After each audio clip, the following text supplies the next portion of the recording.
Merci de nous rejoindre pour cette deuxième partie du 14-15 de Radio J. Tout de suite, c'est l'heure du grand entretien. Bonjour Gérald Bronner. Bonjour. Merci d'avoir accepté notre invitation. Vous êtes professeur de sociologie à l'Université de Paris, membre de l'Académie des technologies et de l'Académie nationale de médecine. Et vous avez récemment fait publier aux presses universitaires de France un essai que je montre à la caméra pour ceux qui nous suivent sur YouTube. Un essai intitulé Apocalypse cognitive, un livre dans lequel vous analysez les ressorts de notre dépendance aux écrans, à notre crédulité aussi devant des thèses tournant pourtant le dos au rationalisme. Sur le grand marché des idées, écrivez-vous, tout se vaut, la connaissance et l'opinion, le tweet composé d'émoticônes en tout genre et l'analyse froide et argumentée du savant. C'est une mutation anthropologique finalement que vous nous décrivez dans ce livre. En tout cas, probablement civilisationnelle. Anthropologique, je ne le crois pas justement parce que je pense que l'homme, j'entends l'homme et la femme bien sûr, restent relativement les mêmes. En tout cas depuis qu'on peut remonter aux origines d'Homo sapiens. Mais ce qui est très intéressant, c'est que notre contemporanéité, le monde dans lequel nous vivons, va exciter des dispositions très anciennes de notre cerveau et qui avaient non pas été enfouies, mais qui étaient peu disponibles dans la vie sociale et qui deviennent absolument envahissantes. En réalité, l'histoire que je raconte, puisque ça s'appelle Apocalypse cognitive, et je fais référence à l'étymologie du mot apocalypse, qui veut dire révélation. Je n'annonce donc pas la fin des temps. Cette révélation, c'est précisément ça, le fait qu'il existe dans notre cerveau des dispositions, par exemple pour la conflictualité, voilà quelque chose qui attire beaucoup notre attention, des dispositions pour toutes les informations égocentrées quand on nous parle de nous en quelque sorte.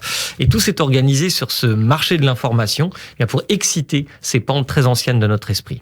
Alors, vous expliquez dans le livre que l'humanité, il faut vous rappeler que l'humanité a gagné un temps libre considérable. C'est le fameux temps de cerveau humain disponible qu'avait évoqué un ancien patron de TF1. Un temps multiplié par 5 depuis 1900.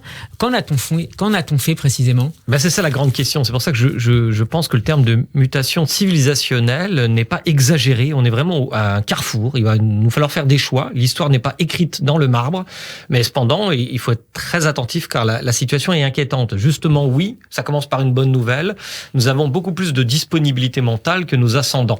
5 fois, dites-vous, depuis le début du XXe siècle et 8 fois même depuis le début du XIXe, grâce à l'augmentation de la productivité du travail, aux lois sur le travail qui nous permettent d'avoir des vacances, de partir à la retraite plus vite, et puis les progrès de la science, de la médecine, c'est-à-dire le prolongement de l'espérance de vie. Bref, tout ça fait un capital, le trésor le plus précieux de l'humanité, c'est cette disponibilité mentale. Seulement voilà, cette disponibilité mentale, elle est tout entière confrontée à un phénomène qu'on trouve sur le marché de l'information et qui, par le truchement des écrans, en quelque sorte, cambriole ce trésor le plus précieux parce que il fait que notre attention s'évapore dans des contemplations qui sont parfois puériles, souvent futiles, voire contre-productives dans certains cas, c'est-à-dire qu'elle crée un climat de conflictualité, je le disais, incessant. Par exemple, songez que sur les réseaux sociaux, sur Twitter, il y a une indignation en France tous les 2 jours.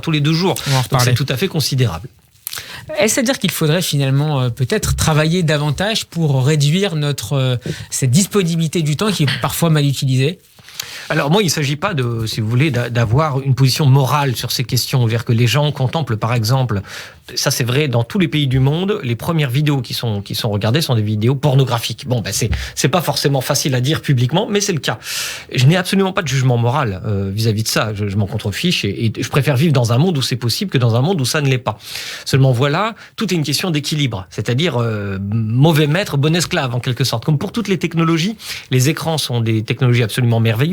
Internet, c'est un outil merveilleux, mais c'est un outil qui est particulièrement dangereux aujourd'hui parce que précisément, comme ce marché est totalement dérégulé, toutes les offres possibles d'informations tendent à s'indexer sur toutes les demandes possibles. Et c'est cela qui révèle, si vous voulez, une anthropologie que j'appelle réaliste de l'homme, c'est-à-dire un miroir tendu où nous pouvons nous mirer. Alors Donc l'offre s'appuie finalement sur les traces numériques qu'on laisse tout au long de notre parcours sur Internet. Très exactement, voilà. Et c'est en cela qu'il y a une révélation. Nous laissons sans cesse des traces. Ces traces sont captées par les algorithmes, etc.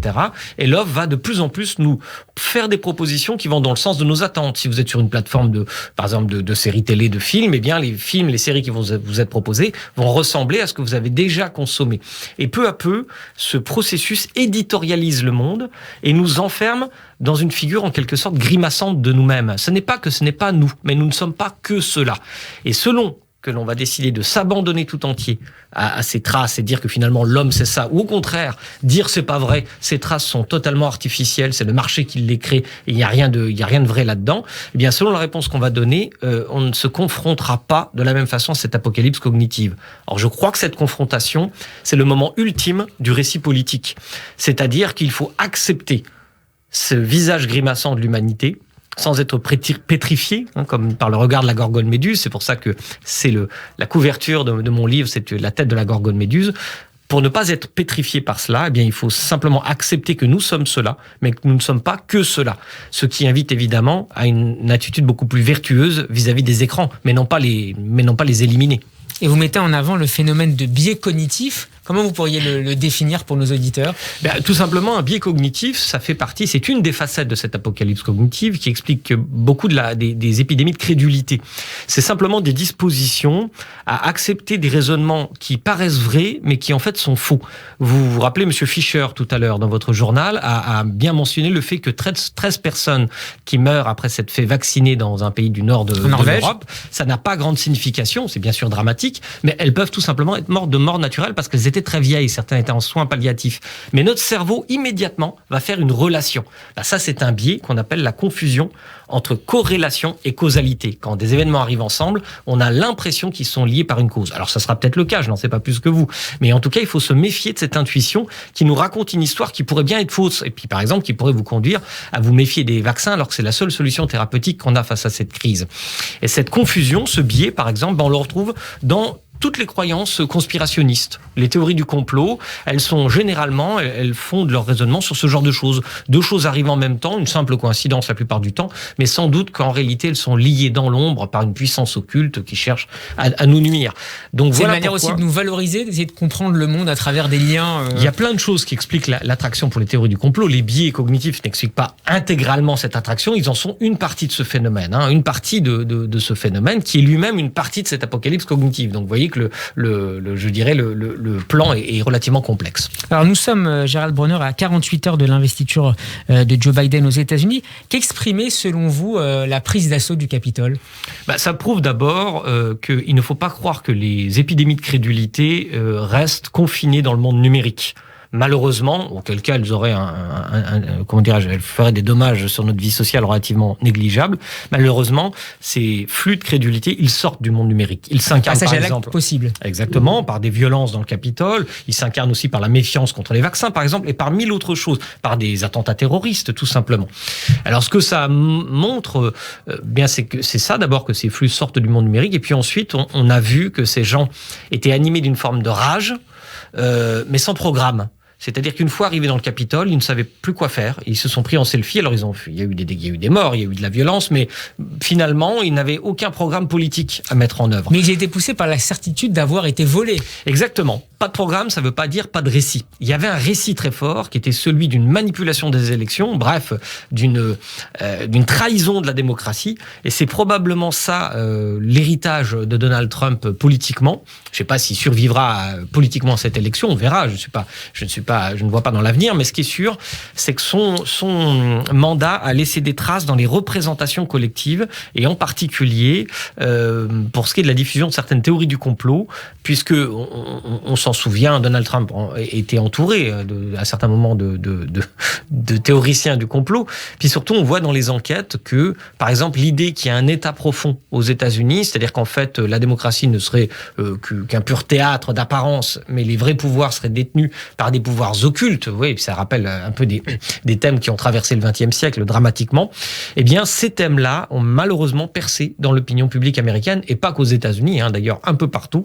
C'est pour ça que c'est vrai qu'il faut regarder avec attention ce qui va se passer le 20 janvier, je crois, lors de ce jour d'investiture, parce que ce qu'on ne voit pas, parce que moi je scrute les bas-fonds d'Internet et de YouTube, etc. Ce qu'on ne voit pas tout de suite, c'est qu'il y a une grande violence pour l'instant dans les échanges, notamment chez ceux qui s'identifient au groupe QAnon, c'est un groupe complotiste qui soutient Donald Trump, et ils sont persuadés, encore aujourd'hui, que Donald Trump a gagné les élections et qu'on va le savoir le 20, qu'en fait Donald Trump cache son jeu et qu'il va révéler ses cartes le 20 janvier et que tout le monde va dire « Ah bah oui, en fait, il avait gagné ».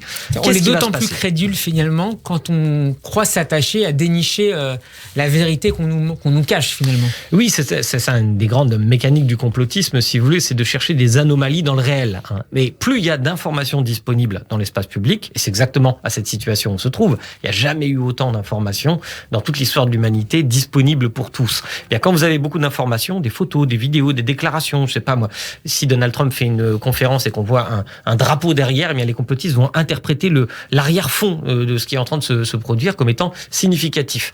Plus vous avez d'informations disponibles, plus la possibilité du récit du pire, de l'imagination complotiste est possible. Et c'est exactement, évidemment, ce qu'on voit advenir. Vous le disiez tout à l'heure, Gérald Bronner, sur Internet, c'est la colère, la conflictualité qui connaissent le plus grand succès. C'est ce qui attire le plus notre attention sur le marché cognitif. Comment freiner ces tendances? Est-ce qu'il faut davantage réglementer l'expression sur les réseaux sociaux? D'abord, il est possible techniquement de faire un certain nombre de choses. Par exemple, d'introduire des éléments algorithmiques qui repèrent les insultes, tout simplement. Et lorsque vous voulez insulter quelqu'un sur les réseaux sociaux, peut-être que cet élément algorithmique pourrait vous dire, êtes-vous bien certain de vouloir faire ça? Attendez une minute, peut-être ne pas vous l'interdire, mais du moins, vous laissez le temps, vous voyez, de redescendre un petit peu. C'est ce que fait d'ailleurs sur par exemple, Gmail, etc. Vous pouvez implémenter ce qu'on appelle un nudge, c'est-à-dire en fait une petite disposition algorithmique qui va vous retenir d'envoyer des mails qui contiennent des insultes. Et puis généralement, quand on attend 5 minutes, vous voyez, c'est comme quand on est en voiture et quand on se croit protégé par le cockpit, là pareil, on se croit protégé par le monde numérique, surtout si vous avez un compte anonyme, n'est-ce pas? Sur les réseaux sociaux, c'est les gens les plus violents, ça s'est montré par la science.